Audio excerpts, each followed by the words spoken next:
The Guns of August is a 1981 simulation of the Great War by Avalon Hill. We're going to be doing a series of simulations of the gameplay, but before we begin, I'd like to note that we are using the scenarios provided by Mr. Edward Sabatine for the initial setup of the units. He gives an historical beginning showing all the deployments starting from August of 1914. I'm going to put the link in the description for this file for anyone who wants to see the specific units and where they go on the board.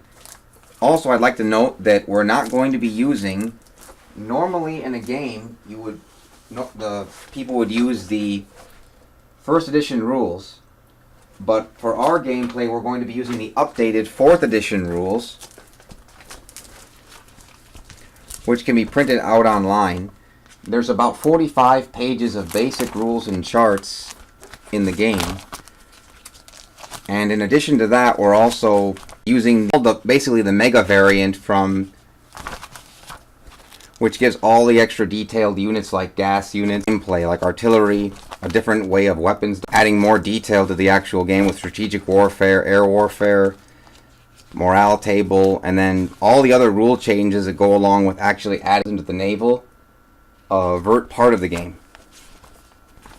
We're not going to be using variable entry, and in addition to, I'd like to also state that we're not going to be using secret unit deployment, which is one way that the game is also, they recommend to play to actually simulate the unknown fog of war that existed during the war. But for the purpose of these videos, to make things clear on the board, we're just going to be using the units shown on the board without the secret unit deployment.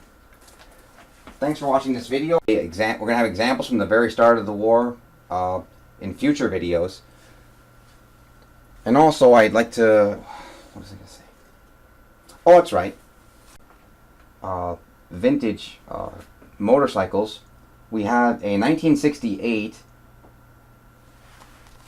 very readable 1968 parts catalog for the Honda CT90, and